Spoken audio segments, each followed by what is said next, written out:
Hello student, आज हम आपको क्लास 7 का साइंस का दूसरे चैप्टर के नेक्स्ट पार्ट की तरफ चलते हैं। तो नेक्स्ट पार्ट है absorption in the small intestine, क्षुद्रांत में अवशोषण।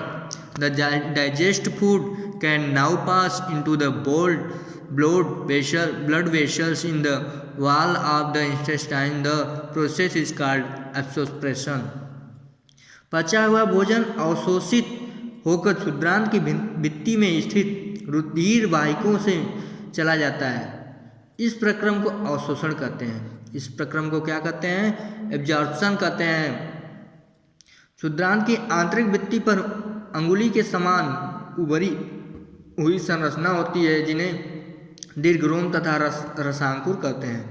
क्या आप अनुमान लगा सकते हैं कि दीर्घरोम की आंत्र में क्या भूमिका है? आइए इसके बारे में देखते हैं। Can you guess what the role of villi called? Villi means दीर्घरोम या रसांकुर। The villi increase the surface area for absorption of the digest food. Each villus has a network of thin and small blood vessels close to its surface. The surface of the villi absorbs the digested food materials. आइए इसके बारे में देखते हैं। तो प्रत्येक दीर्घरोम में सूक्ष्म रुधिर वाहिकाओं का जाल फैला रहता है। दीर्घरोम की सहायता से पचे हुए भोजन का अवशोषण होता है तथा यह रुधिर वाहिकाओं में चला जाता है। अवशोषित पदार्थों का स्थानांतरण रुधिर वाहिकाओं द्वारा शरीर के विभिन्न भागों तक होता है, जहां उनका उपयोग जटिल पदार्थों को बनाने में किया जाता है। इस प्रक्रम को स्वांगीकरण कहते हैं। कोशिकाओं में उपस्थित ग्लूकोज का विघटन ऑक्सीजन की सहायता से कार्बन डाइऑक्साइड एवं जल से हो जाता है और ऊर्जा मुक्त होता है। भोजन का वह भाग जिसका पाचन नहीं हो पाता तथा अवशोषण नहीं होता, बृहदांत में भेज दिया जाता है। जिसका अवशोषण या पाचन नहीं हो जाता वो बृहदांत में चला जाता है, बड़ी आंत में चला जाता है।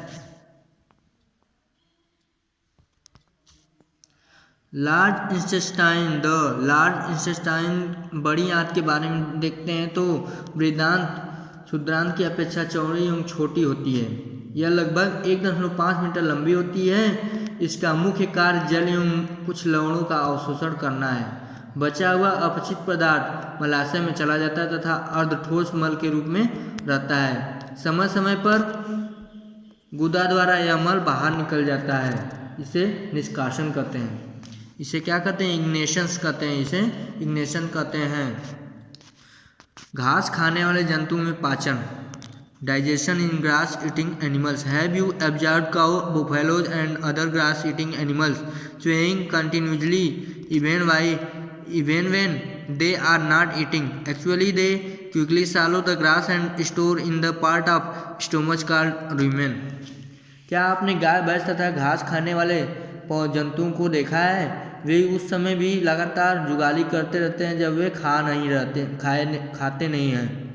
वास्तव में यह पहले घास को जल्दी जल्दी निगलकर आमाशय में इकट्ठित कर लेते हैं।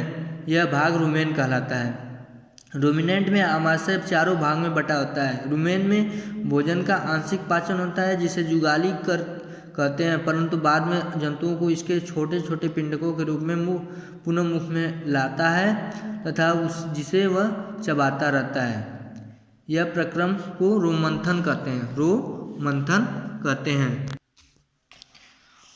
Particularly digest and is called curd, but later the food returns to the mouth in small lumps and the animal chews it. This process is called rumination and the animals are called ruminants.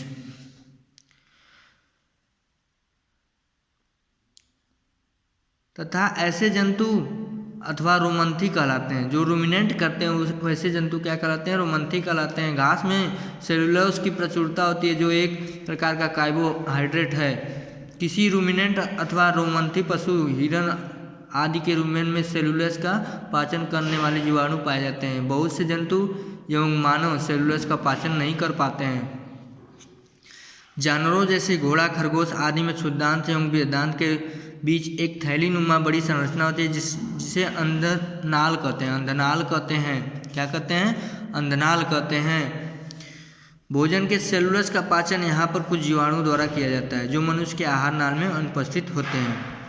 जब तक आपने उन जंतुओं के विषय में पढ़ा जिनमें पाचन तंत्र पाया जाता है, परंतु ऐसे भी बहुत सूक्ष्म प्राणी होते हैं जिनमें न तो मुख होता है और न ही पाचन तंत्र होता है। फिर वे किस प्रकार भोजन का अंतर ग्रहण करते हैं तथा उनका पाचन करते हैं। खंड 2.4 में आप भोजन ग्रहण करने की एक रोचक विधि के बारे में अध्ययन करेंगे। आगे इसके बारे में हम अध्ययन करेंगे। Finding the amoeba, finding the digestion in amoeba. Amoeba में संभरण में एवं पाचन। Amoeba is a microscopic single card organism found in pond water.